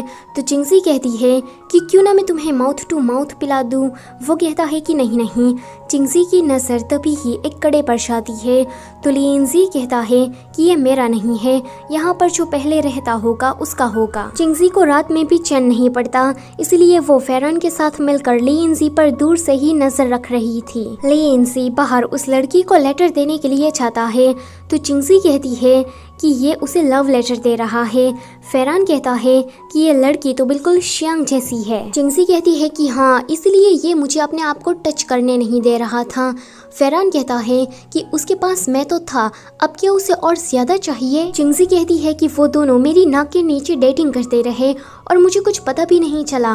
फेरान को तो शियांग पर इतना ज्यादा गुस्सा आता है कि वो कहता है कि मैं अभी चाहता हूँ और उस शियांग के बाल खींच कर यहाँ लाता हूँ। चिंगजी कहती है कि तुम उतावले मत बनो, हमें थोड़ा सहन करना होगा। लेकिन फेरान से तो ये सब कुछ देखा ही नहीं जा रहा था, तो वो अपना सारा गुस्सा एक लकड़ी पर उतारता है। चिंगजी कहती है कि मेरा किंग मुझे धोखा दे रहा है, तो तुम इतना ज्यादा गुस्सा क्यों हो रहे हो। तो वो कहता है कि मैं आपके लिए गुस्सा हो रहा हूँ। आगे वो दोनों उस लड़की को दूर से देख रहे थे। फेरान सोचता है कि इतनी खूबसूरत बैक वाली लड़की शियांग तो नहीं हो सकती, ये तो कोई और है। वो ये सोचकर काफी खुश हो जाता है। लेकिन चिंगजी सोचती है कि शियांग के अलावा भी लियनजी की कोई और मिस्ट्रेस है। तभी ही शियांग पीछे मुड़ती है, तो उसे देखकर ये दोनों ही डर के मारे वहाँ से भागते हैं। चिंगजी तो फेरान को वहीं पर ही अकेला छोड़कर उसी जगह पर आ जाती है जहाँ पर लियनजी था। लियनजी किसी से बात कर रहा था कि मैं क्वीन की मदद करने के बाद रिटायर हो जाऊंगा। आपके साथ इस तरह से ड्रिंक करने में मुझे अच्छा लग रहा है, लेकिन कितने दुख की बात है कि आज मैं आपके साथ लास्ट बार ड्रिंक कर रहा हूँ, फिर पता नहीं कब आपके साथ ड्रिंक करने का मौका मिलेगा। चिंगजी ये सुनकर वहाँ से गुस्सा होकर चली जाती है। शियांग फेरान को अपने कमरे में घसीट कर लाई थी। फेरान कहता है कि तुम हो कौन। शियांग कहती है कि क्या तुम मुझे नहीं जानते। शियांग तो अपने हुस्न का जादू उस पर चलाना चाहती थी, लेकिन फेरान वो तो उसके साथ फाइट ही करने लगता है। शियांग कहती है कि तुम्हारा मार्शल आर्ट तो काफी ज्यादा अच्छा है। फेरान कहता है कि तुम मुझसे इस तरह से क्यों बात कर रही हो, तुम हो कौन। तो वो कहती है कि हम दोनों ने गुफा में। तो वो कहता है कि शियांग सडनली उसे किस करती है। एंड ये वाला सीन यहीं पर ही कट होता है। अगले सीन में हम देखते हैं कि लियनजी और चिंगजी दोनों वॉक कर रहे थे। चिंगजी उसे कहती है कि मैं तुम्हें काफी कंसिडर करती हूँ, तुमने मेरी काफी मदद की, मेरी जान बचाई, इसीलिए मेरी फीलिंग्स तुम्हारी तरफ बढ़ती ही जा रही है। वो उसे यहाँ पर कन्फेस कर देती है एंड ये सारी बातें चिंगजी ने अपने दिल से कही थी। लियनजी उसे कहता है कि मैंने तुमसे शादी इसीलिए की। तो वो उसकी बात को काटते हुए कहती है कि हाँ मुझे पता है, तुम भी मुझसे प्यार करते हो ना। वो इतना कहकर वहाँ से चली जाती है। आगे लियनजी से मिलने के लिए शियांग आती है, तो वो उसे कहता है कि तुम्हारा मेकअप कहाँ गया। तो वो कहती है कि मैं बचपन से ही रफ गर्ल हूँ, तो मुझ पर ये मेकअप वेकअप सूट नहीं करता, मैं ऐसे ही ठीक हूँ। लियनजी कहता है कि तुमसे ये किसने कह दिया, हमारी आर्मी में तो सभी को लगता है कि तुम ब्यूटीफुल हो। तो वो कहती है कि वो लोग कुछ नहीं जानते, वो लोग अभी एक्सपीरियंस नहीं है। यहाँ की जो औरतें हैं वो तो काफी एलिगेंट है, अगर कोई लड़का उसे पसंद आ जाता है तो वो काफी शो ऑफ करती है एंड उसके साथ बेशर्मों की तरह फ्लर्ट करती है। ये सुनकर लियनजी को याद आता है कि चिंगजी भी उसके साथ कुछ ऐसा ही करती है। वो इन पुरानी बातों को सोचकर कहता है कि ये नहीं हो सकता, शियांग जरूर झूठ कह रही होगी। अगले दिन लियनजी चिंगजी से दूर भाग रहा था, तो चिंगजी उसका पीछा करती है। वो चिंगजी से बचने के लिए टॉयलेट में जाकर छुप जाता है। चिंगजी कहती है कि मैं तुम्हारा बाहर ही इंतजार कर रही हूँ। तभी ही वहाँ पर फेरान आता है। वो कहता है कि मुझे जल्दी ही इमरजेंसी में जाना है। जैसे ही वो टॉयलेट का दरवाजा खुलता है तो वहाँ पर लियनजी नहीं था।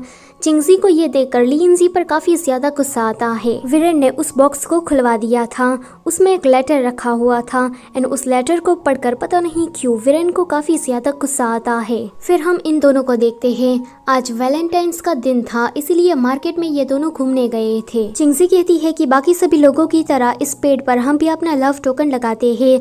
जब वो टोकन लेकर वापस आ रही थी तो वो देखती है कि लियनजी पर तो हमला होने वाला है। वो ये तीर अपने ऊपर ले लेती है। उसके बाद तो लियनजी के सोल्जर्स और प्राइम मिनिस्टर के लोगों के बीच में फाइट शुरू हो जाती है। लियनजी को लगता है कि चिंगजी मर चुकी है, लेकिन वो तो जिंदा थी, उसने पहले से ही प्रोटेक्शन वेस्ट को ले लिया था। लियनजी को ये देखकर गुस्सा आता है। वो कहता है कि ये कितना डेंजरस था तुम्हें पता है, फिर भी तुम्हें यहाँ पर मजाक करने की सोच रही है। शियांग आकर कहती है कि प्राइम मिनिस्टर पकड़े गए हैं, तो आप लोग यहाँ से निकलिए। जाने से पहले चिंगजी के हाथ में जो लव नोट था उसे लियनजी पेड़ पर लटका देता है। चिंगजी और फेरान दोनों को कुछ भी समझ में नहीं आ रहा था कि उन दोनों के साथ अभी अभी क्या हुआ। तभी ही शियांग आकर चिंगजी से कहती है कि आपके हार्श गवर्नमेंट की वजह से कुछ लोग ऑफेंड हैं और आपको मारने की कोशिश कर रहे थे, लेकिन आप चिंता मत करिए, अब सिचुएशन अंडर कंट्रोल है। अगले सीन में एक रेफ्यूजी जनरल से कह रहा था कि हमारे फील्ड में प्लेग रोग फैल गया है,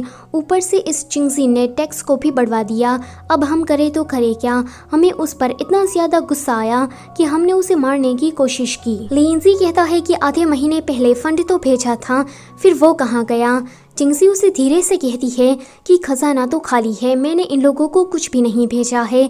तो लिंजी कहता है कि किडनैपिंग के पैसे मैंने इन लोगों को दे दिए। चिंगजी फेरान से कहती है कि वो बॉक्स कहाँ गया, तो फेरान कहता है कि मुझे नहीं पता, वो कहीं खो गया है। लिंजी अब सभी लोगों के सामने उन दोनों रेफ्यूजी को काफी ज्यादा डराता है, तो उसमें से एक वाला सच कह देता है कि हमें चिंगजी से कोई प्रॉब्लम नहीं है, ये तो हमें प्राइम मिनिस्टर ने ये सब कुछ कहने को कहा था, इसलिए हमने ऐसा किया। लिंजी उन दोनों को ही जेल में बंद कर देता है।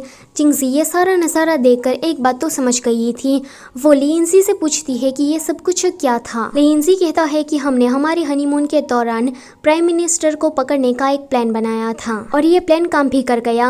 अभी प्राइम मिनिस्टर जेल के अंदर है और उसने अपने सारे गुनाह को मान लिया है। दूसरी तरफ वीरेन को भी ये बात पता लगती है कि प्राइम मिनिस्टर पकड़ा गया है, तो वो ये सुनकर अपनी पर्सनल गार्ड को कहता है कि इस लेटर को चिंगजी को पर्सनली देकर आना। यहाँ लिंजी कहता है कि मैं तुम्हें सब कुछ शुरुआत से बताना चाहता हूँ। तभी ही वहाँ पर वो बॉक्स फेरान लेकर आता है। लिंजी चिंगजी को उसके डैड की टेबल के पास लेकर आता है।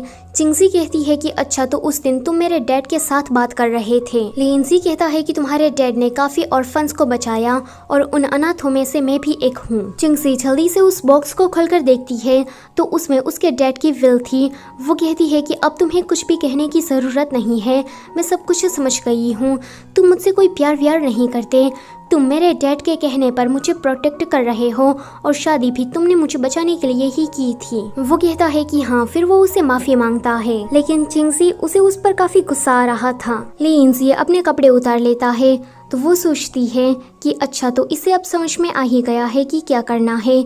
चिंगजी को लग रहा था कि लिंजी उसे फिर से मना लेगा, लेकिन लिंजी कहता है कि मैंने गलत किया है, आप लॉ के अकॉर्डिंग मुझे 300 कोड़े मारिए। चिंगजी को तो ये सुनकर इतना ज्यादा गुस्सा आ जाता है कि वो कोड़ा अपने हाथ में ले लेती है, लिंजी को मारने के लिए नहीं, लेकिन पिलर को मारने के लिए। लिंजी अभी भी ये नहीं समझ पाता कि चिंगजी के गुस्से का असली रीजन क्या है।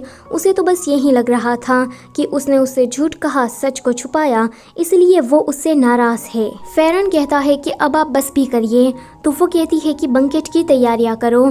फेरान कहता है कि आपने ठीक कहा, आपने प्राइम मिनिस्टर को हरा दिया है तो सेलिब्रेशन तो बनता है। चिंगजी कहती है कि सेलिब्रेशन नहीं, डिवोर्स बंकेट की तैयारियां करो। आगे चिंगजी उसका जनरल वाला टोकन लौटाते हुए उससे डिवोर्स ले लेती है एंड उसके बाद उसी पेड़ पर जाकर अपना लव नोट ढूंढ रही थी। वो गिरने वाली थी तो लिंजी आकर उसे पकड़ लेता है। वो कहता है कि ये मेरी गलती है, तो तुम खुद को चोट मत पहुंचाओ। वो कहती है कि मैं कहाँ कर रही हूँ, वैसे भी मैं तुम्हारी तरह पागल नहीं हूँ, मैं तो क्वीन हूँ, बहुत सारे मर्द मेरे आगे पीछे घूमते हैं, तुम्हारे जाने पर मुझे कोई फर्क नहीं पड़ता। वो उस लव नोट को लिंजी के ही सामने फेंकती है एंड वहाँ से चली जाती है। उसके ऐसे जाने पर लिंजी को भी थोड़ा बुरा लगता है। आगे चिंगजी फेरान से कह रही थी कि जब मैंने उसे पहली बार वेडिंग ड्रेस में देखा तब मेरी हार्ट बीट काफ़ी ज़्यादा तेज़ हो गई थी। जब वो मुझे बचाने आया एंड खुद ही घायल हो गया तब मुझे ऐसा लगा कि अगर वो मर जाएगा तो मैं भी मरना पसंद करूँगी। मैं उससे बहुत ही ज़्यादा प्यार करने लगी हूँ, लेकिन वो बेवकूफ़ मेरे लिए कुछ भी फील नहीं करता। लिंजी दूर खड़ा चिंगजी की बातें सुन रहा था। तभी ही वहाँ पर चिंगजी के बाकी सारे कॉन्क्यूबाइंस भी आ जाते हैं। वो लोग कहते हैं कि आप रोइए मत, हम आपके साथ हैं। तो फेरान कहता है कि हाँ ठीक कहा, वो लिंजी तो अंधा है, वो आपके प्यार को कभी देख ही नहीं पाया, हम सभी लोग उससे बेटर है। ये सुनकर चिंगजी थोड़ा चुप हो जाती है। उसके जाने के बाद लिंजी उसी लव नोट को ढूंढने के लिए वहाँ आता है, लेकिन उसे कुछ भी नहीं मिलता क्योंकि वो लव नोट तो चिंगजी के पास था। दरअसल में चिंगजी ने उस लव नोट को कभी फेंका ही नहीं था। यहाँ लिंजी कहता है कि मैं भी उसके लिए फील करता हूँ, मैं कितना डम हूँ कि ये सारी बातें मुझे अब जाके रियलाइज हो रही है। अब सब कुछ खत्म हो गया है। अब मैं उसे कैसे कहूँ कि मैं भी उसे पसंद करता हूँ। फैरान शियांग के साथ लड़ रहा था। वो कहता है कि अच्छा है कि अब इस बला से मेरी जान छूटने वाली है। तो वो कहती है कि कितने नैरो माइंड हो, अच्छा है कि हम दोनों के बीच में ज्यादा कुछ हुआ नहीं। फिर वो दोनों एक दूसरे को एक साथ में गुड बाय कहते हैं एंड वहाँ से चले जाते हैं। अगले दिन चिंगसी जब कोर्ट अटेंड करने के लिए जाती है तो बहुत सारे मंत्री उससे पैसे वापस मांग रहे थे। एक तो ये तक कह देता है कि आप जल्दी से मेरे पैसे लौटा दीजिए क्योंकि मैं कर्जे में डूबता जा रहा हूँ। चिंगसी कहती है कि आप परेशान मत होइए, मैं आप सभी के पैसे लौटा दूंगी, बस मुझे थोड़ा सा टाइम दीजिए। उसके बाद वो फैरान से कहती है कि इन मंत्रियों ने कहाँ से पैसे उधार लिए हैं कि ये लोग कर्जे में डूब गए, जरा इस बात का पता लगाओ। शियांग लियनसी के पास आकर कहती है कि सीजिंग हाउस एक नया ऑर्गेनाइजेशन है और ये लोग मंत्रियों को पैसे उधार देते हैं। चिंगसी को जब इसके बारे में पता लगा तो वो खुद इन्वेस्टिगेशन करने के लिए वहाँ गई है। चिंगसी का नाम सुनकर लियनसी भी सीजिंग हाउस के लिए निकल पड़ता है। यहाँ चिंगसी फैरान के साथ लड़का बनकर आई थी। उसे यहाँ आकर पता लगता है कि जितनी भी लड़कियाँ सीजिंग हाउस में काम करती है उन्हें पैसों के खातिर मजबूरन यहाँ काम करना पड़ता है। तभी ही उसका सामना लियनसी से होता है। वो दोनों ही एक दूसरे को देखकर शॉक हो जाते हैं। लियनसी ने किसी मिनिस्टर का सील चुरा लिया था, इसलिए सीजिंग हाउस के कुछ लोग उसके पीछे पड़े थे। चिंगसी यहाँ पर लियनसी की थोड़ी मदद कर देती है। उन सभी के जाने के बाद वो कहती है कि अगर तुम्हारी जगह पर और कोई होता तो मैं उसकी मदद ऐसे ही करती। लियनसी कहता है कि थैंक यू मुझे फिर से बचाने के लिए। वो उसे कुछ आगे कह पाता तो चिंगसी कहती है कि हम दोनों डाइवोर्सी हैं, तुम जरूर यहाँ पर लड़कियाँ देखने आए होगे। तभी ही कमरे में फैरान आने लगता है तो ये दोनों अपना नाटक फिर से शुरू कर देते हैं। फैरान कहता है कि माफ करना। फैरान को देखकर ये दोनों बाहर निकलते हैं। फैरान कहता है कि मुझे यहाँ आकर एक बात पता चली कि अगर कोई मंत्री पैसे नहीं चुका पाता तो ये लोग उसका सील मांग लेते हैं। जब सील की हेराफेरी हो ही रही थी तो किसी ने आकर उसे चुरा लिया। चिंगसी जल्दी से समझ जाती है कि वो सील चुराने वाला और कोई नहीं लेकिन लियनसी है। अगले सीन में ये सभी लोग वहाँ से जा रहे थे। लियनसी चिंगसी से कहता है कि तुम यहाँ नहीं आओगी, तुम्हें इन्वेस्टिगेशन को बंद करना होगा क्योंकि ये चीज़ खतरे से खाली नहीं है। फैरान कहता है कि जनरल ने ठीक कहा, आपको ये सब कुछ नहीं करना चाहिए। चिंगसी को तो उस पर बहुत ही ज़्यादा गुस्सा आता है। वो कहती है कि हम दोनों डिवोर्सी हैं, फिर भी ये मुझे कंट्रोल करना चाहता है। वैसे मैं आपको एक बात बता दूं कि सीजिंग हाउस का ऑनर और कोई नहीं लेकिन वीरेन है। वीरेन को वो सील किसी भी कीमत पर चाहिए था। अगले दिन चिंगसी अपना नाम बदलकर सीजिंग हाउस के मैनेजर के पास जाती है एंड वहाँ पर उससे काम मांगती है। उसका जो मैनेजर था उसे चिंगसी काफ़ी ज़्यादा खूबसूरत लगती है तो वो उसे यहाँ काम दे देता है। वीरेन ने अलग अलग सेक्ट के लोगों को इकट्ठा करके मीटिंग रखी थी। वो उसमें कह रहा था कि चिंगसी जब से राजगद्दी पर बैठी है तब से ही औरतें मर्दों को कॉन्क्यूबाइन रखने लगी है। ये कितना रिडिकुलस है, हमें इस प्रथा को बंद करना होगा एंड सब कुछ पहले जैसा करना होगा। इस मीटिंग में लियनसी भी था, वो भी यहाँ पर फेस बदल कर आया था। वीरेन अपने सीजिंग हाउस की कुछ लड़कियों को बुलाता है एंड कहता है कि आपको इसमें से जो पसंद है उसे ले लीजिए। इन लड़कियों में से एक चिंगसी भी थी। कोई बंदा चिंगसी को ही चूज करता है तो लियनसी कहता है कि ये मेरी है। वो बंदा कहता है कि तुम तो तिनफेंग एजेंसी के चीफ हो ना, हम में से कभी भी तुम्हें किसी ने नहीं देखा। लियनसी कहता है कि अगर तुम्हें मुझ पर गुस्सा आ रहा है तो अपने पास रखो क्योंकि इस लड़की को तो मैं लेकर जा रहा हूँ। वो चिंगसी को सबके सामने से उठाकर ले जाता है। यहाँ पर एक बात हमें क्लियरली नहीं बताई जाती कि वीरेन चिंगसी को पहचानता है या फिर नहीं, क्योंकि चिंगसी तो क्वीन है तो उसका चेहरा मोस्ट ऑफ लोगों ने देखा होगा। ऊपर से वीरेन ने चिंगसी को एक बार किडनैप भी करवाया था, तब भी उसने उसका चेहरा शायद देख लिया होगा। लेकिन यहाँ पर तो वो ऐसे रिएक्ट करता है मानो जैसे चिंगसी को उसने पहली बार देखा हो। दूसरी तरफ चिंगसी कहती है कि तुमने अपना फेस ढका हुआ है तो तुम्हें ये लगता है कि मैं तुम्हें नहीं पहचान पाऊंगी, अब तो तुम तिनफेंग एजेंसी के चीफ हो ना। लियनसी कहता है कि मैं तुम्हें सब कुछ एक्सप्लेन करता हूँ तो वो कहती है कि इसकी कोई जरूरत नहीं है। तभी ही दो बंदे उन पर नजर रखने के लिए आते हैं तो चिंगसी लियनसी के हाथों को खींचने लगती है जिससे वो चिल्ला रहा था एंड ये दोनों कुछ और ही समझकर वहाँ से चले जाते हैं। लियनसी कहता है कि अच्छा तो तुम पहले ये सब कुछ करती थी। वो कहती है कि ये मेरी स्पेशल ट्रिक है, वैसे मुझे ये कभी पता नहीं था कि मेरे फादर ने तुम्हें अडॉप्ट किया है, ऊपर से तुम तिनफेंग एजेंसी के लिए काम भी करते थे, तुम्हारे तो सच में बहुत सारे राज हैं। लियनसी कहता है कि मैं अनाथ था तब मैं तिनफेंग एजेंसी के साथ काम करता था, तभी ही तुम्हारे डैड ने मुझे अडॉप्ट किया। यहाँ पर ये दोनों बातें करके अपने झगड़े को सुलझा लेते हैं। अगले सीन में वीरेन इन दोनों को मिलने के लिए बुलाता है।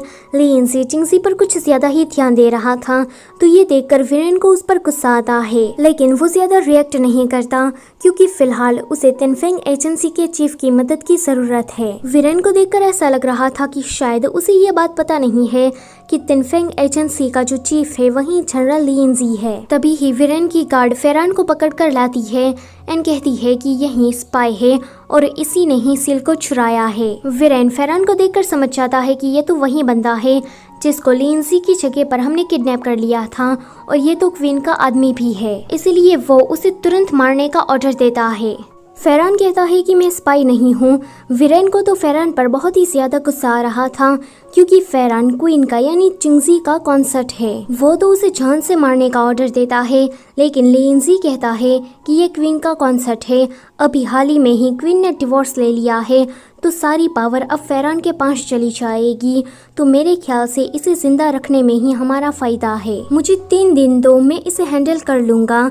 वीरेन इसकी परमिशन देते हुए कहता है कि लगता है कि तुम्हें तो बहुत कुछ पता है। फेरान की नजर जब वीरेन के ब्रेसलेट पर जाती है तो उसे भी पता लग जाता है कि ये तो वही किडनैपर है। अगले सीन में फेरान इन दोनों को बता रहा था कि वीरेन ही वो किडनैपर है जो कि प्राइम मिनिस्टर के साथ मिलकर जनरल को किडनैप करना चाहता था, लेकिन वो देखता है कि ये दोनों तो कुछ अजीब बिहेव कर रहे हैं, तो वो कहता है कि योर मैजेस्टीज आपको क्या हुआ है। चिंगजी कहती है कि ये अब मेरा हस्बैंड नहीं रहा, तो इसे मैजेस्टी मत बुलाओ। फेरान कहता है कि अभी तो आप दोनों बस नाटक कर रहे हो, लेकिन क्या आप दोनों सच में साथ में नहीं आ सकते।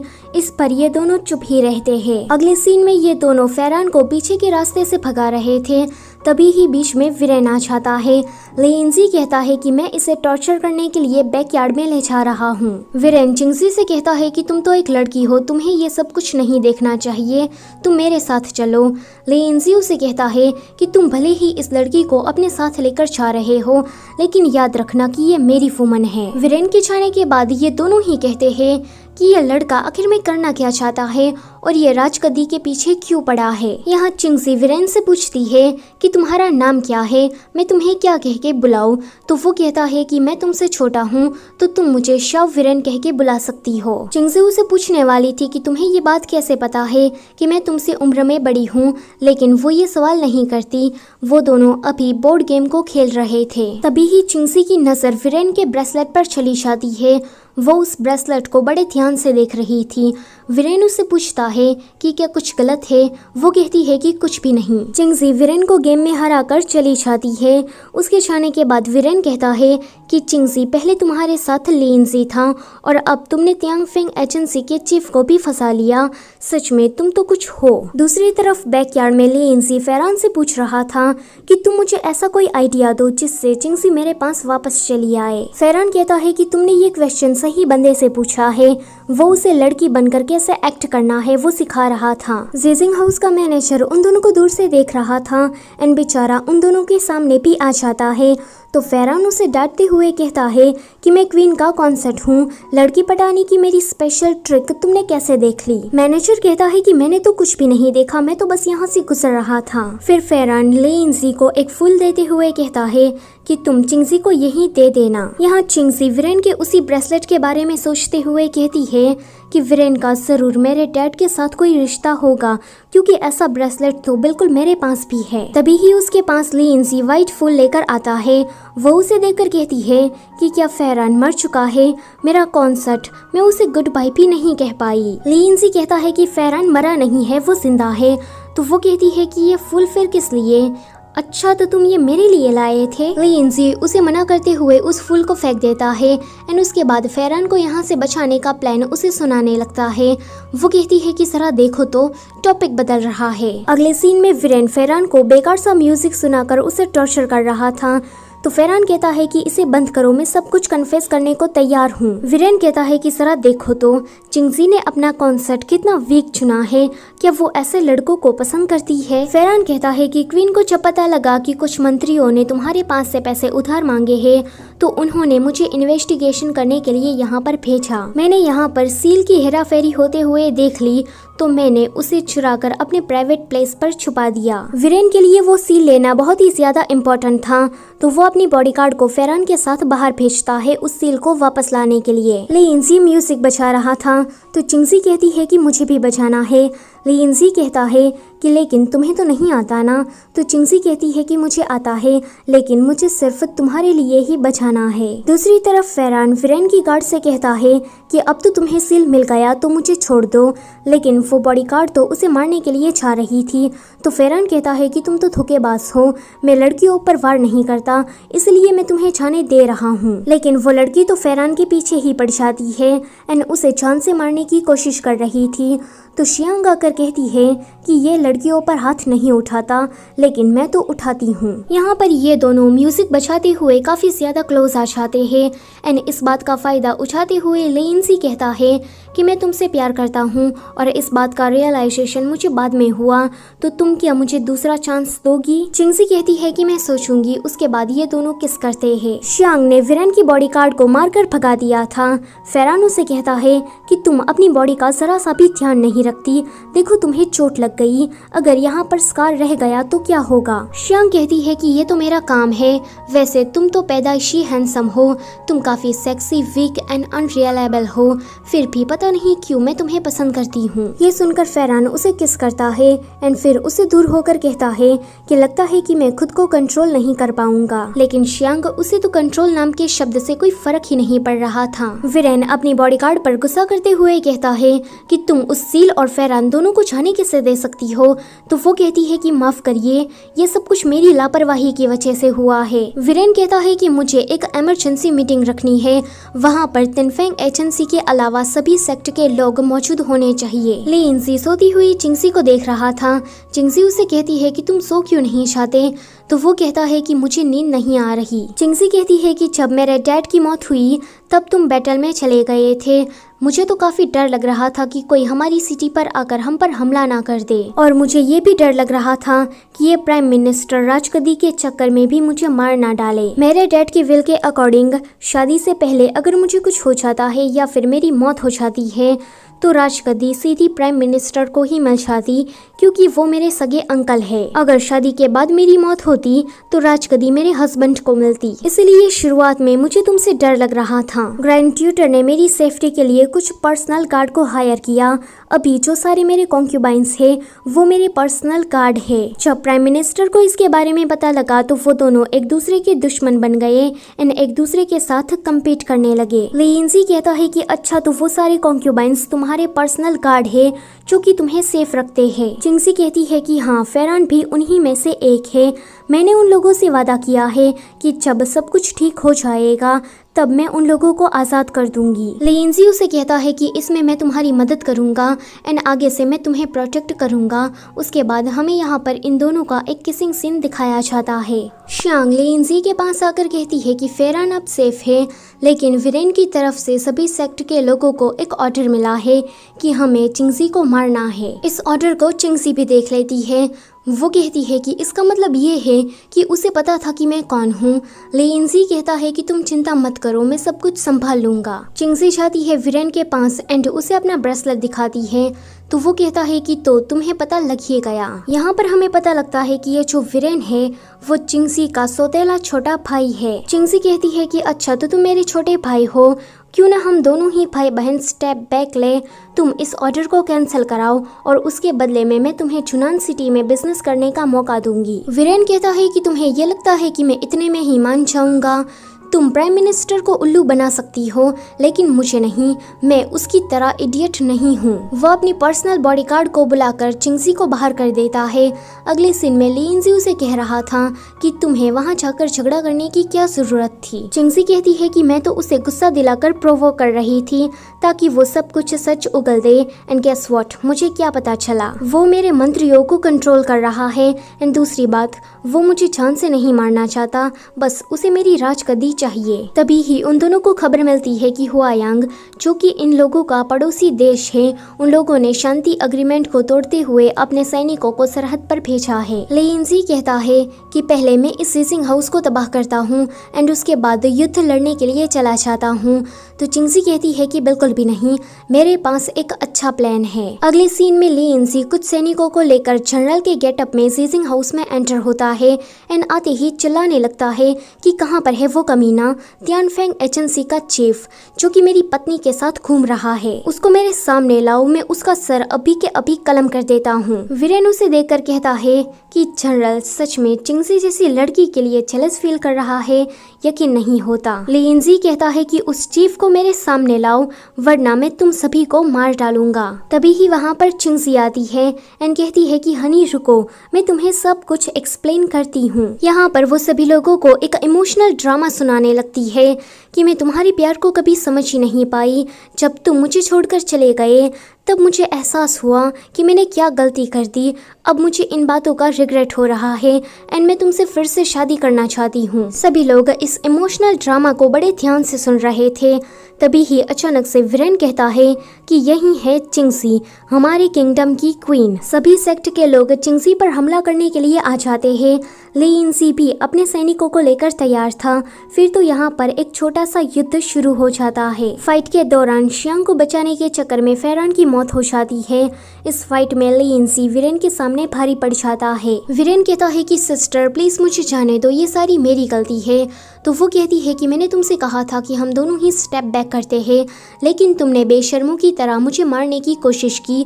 अब मैं तुम्हारी बात क्यों सुनूं? वीरेन कहता है कि मैं तुमसे जेलस था, लड़की होने के बावजूद भी तुम्हें राजगद्दी मिल गई। सारे मंत्री तुम्हारी बातें मानते हैं, फादर की भी तुम फेवरेट हो, इसलिए मुझे तुमसे जलन हो रही थी। चिंगजी कहती है कि लगता है कि तुम्हें कोई गलत फहमी हो गई है। तो वो कहता है कि बिल्कुल भी नहीं, जब से मैं पैदा हुआ हूँ तब से ही फादर ने कभी भी मेरी केयर नहीं की। मेरी माँ बीमार थी फिर भी वो मुझे बड़ा कर रही थी। मैं इस पूरे चुनान सिटी में अपनी फैमिली, अपने फादर को ढूंढ रहा था, लेकिन जब वो मुझे मिले तो उन्होंने बस मुझे ये बेकार सा ब्रेसलेट पहना दिया। मेरी माँ के गुजरने के बाद मैं सच में अकेला पड़ गया था। तो वो कहती है कि तुमने सच में गलत समझ लिया है, तुम ही सबको इग्नोर करते हो, इसलिए तुमसे कोई प्यार नहीं करता। वीरेन कहता है कि तुम ऐसा कैसे कह सकती हो, तुम मेरे बारे में जानती ही क्या हो। लेइनजी कहता है कि बस बहुत हुआ। वो अपने गार्ड को बुलाकर वीरेन को जेल में डालने का ऑर्डर देता है। अगले सीन में चिंगजी कोर्ट में थी। वहाँ पर वो एक रिस्पॉन्सिबल एम्प्रेस की तरह एक्ट करते हुए कहती है कि आज तक जितने भी मंत्रियों ने सीजिंग हाउस के मामले में गड़बड़ी करी है, मैं उन्हें नजरअंदाज करती हूँ, लेकिन आगे से ऐसा नहीं होना चाहिए। फिर वो कहती है कि सीजिंग हाउस के इतने बड़े घोटाले को सामने लाने के चक्कर में मेरे कॉन्सर्ट फेरान की मौत हो गई है, लेकिन जनरल लेइनजी और उसकी असिस्टेंट शियांग ने काफ़ी अच्छा काम किया है, तो मैं उन्हें रिवॉर्ड देना चाहती हूँ। ये दोनों ही रिवॉर्ड को लेने से मना कर देते हैं। लेइनजी सभी लोगों के सामने अपना प्यार चिंगजी को कन्फेस करता है, लेकिन लास्ट में वो बेहोश हो जाता है। डॉक्टर आकर कहते हैं कि लेइनजी को कोई ऐसा जहर दिया गया है जिसका कोई भी क्योर नहीं है। चिंगजी तुरंत समझ जाती है कि ये काम जरूर वीरेन का होगा। चिंगजी ये सुनकर काफी इमोशनल हो जाती है।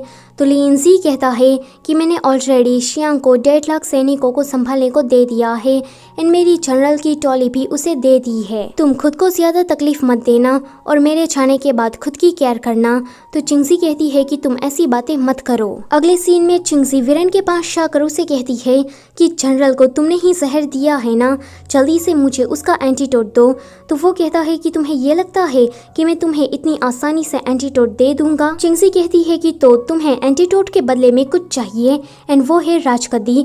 मुझे पता ही था कि तुम कुछ ऐसा ही कहोगे, इसलिए मैं अपने साथ नई विल को लेकर आई हूँ। वीरेन नई विल को देखकर काफी ज्यादा खुश हो जाता है एंड चिंगजी को वो एंटीडोट दे देता है। चिंगजी के जाने के बाद भी वो काफी ज्यादा खुश हो रहा था। तो शियांग को उस पर गुस्सा आता है। वो कहता है कि भूलो मत कि मैं होने वाला किंग हूँ। शियांग उसे चाटा मारकर कहती है कि तुम होने वाले किंग हो, लेकिन अभी तक किंग बने नहीं हो। ये भी बेचारा चुपचाप चाटा खाकर बैठ जाता है, लेकिन अगले ही दिन वो ऑफिशियली किंग बन जाता है। यहाँ ली इंसी एंटीडोट के बाद बिल्कुल ठीक हो गया था। ये दोनों फिर से शादी करते हैं। ली इंसी कहता है कि मुझे किंग बनने में जरा सा भी इंटरेस्ट नहीं है। अगर तुम क्वीन हो तो ही मुझे किंग बनना है, लेकिन अब तो तुम क्वीन नहीं रही, तो हम दोनों अपनी ऑर्डिनरी लाइफ को जिएंगे और मैं तुम्हें प्रोटेक्ट करूंगा। फिर ये दोनों किस करते हैं। दूसरी तरफ वीरेन को पता लगता है कि शांति के अग्रीमेंट को तोड़ते हुए शियांग ने हुआयांग आर्मी की सेना पर हमला कर दिया है। ये दोनों भी दूर से ये नजारा देख रहे थे। वीरेन कहता है कि तुम्हें ये नहीं करना चाहिए था। वो उसे जनरल का टाइटल छीनकर उसे मारने की सजा देता है। तभी ही एक सैनिक भागा हुआ आता है एंड कहता है कि हुआयांग आर्मी ने हम पर हमला बोल दिया है और उसका जो राजकुमार है उसे जनरल शियांग जिंदा चाहिए। अगले दिन वीरेन को जब पता लगता है कि हुआयांग का राजकुमार उससे मिलने के लिए आ रहा है तो वो तो काफ़ी ज़्यादा डर जाता है, लेकिन उसे पता लगता है कि वो तो बस नेगोशिएट करने आ रहा है। जब वीरेन हुआयांग के राजकुमार को पहली बार देखता है तो उसके तो तोते ही उड़ जाते हैं, क्योंकि वो तो फैरान था। वीरेन कहता है कि तो तुम लोगों ने ये सब कुछ चाल चली और मुझे ये जताने की कोशिश की कि मैं राजगद्दी पर बैठने के लायक नहीं हूँ। वेल, सच तो यही था कि वीरेन कुछ भी ठीक से नहीं कर पा रहा था, तो वो राजगद्दी को तो क्या ही संभालता। तभी ही वहाँ पर चिंगजी और लीइंजी आते हैं। लीइंजी कहता है कि लेट एम्परर ने तुम्हारी और मेरी तरह काफ़ी अनाथ बच्चों को सहारा दिया था और लेट एम्परर ने उन सभी बच्चों को एक एक ब्रेसलेट दिया था जो कि अभी तुम्हारे पास है। ऐसा एक मेरे पास भी है। वीरेन कहता है कि ये नहीं हो सकता। लीइंजी का मतलब ये था कि वीरेन रॉयल ब्लड नहीं है, वो भी एक साधारण इंसान है उसकी तरह। वीरेन के लिए ये बात पचानी काफ़ी ज़्यादा मुश्किल थी कि वो कोई रॉयल ब्लड नहीं है, इसलिए वो बौखलाते हुए वहाँ से भाग जाता है। उसके जाने के बाद चिंगजी और लीइंजी राजगद्दी पर बैठते हैं एंड उन दोनों के बैठने के साथ ये ड्रामा भी यहीं पर ही खत्म होता है। वीडियो से जाने से पहले लाइक, शेयर और चैनल को सब्सक्राइब करना मत भूलना। Thank you for watching.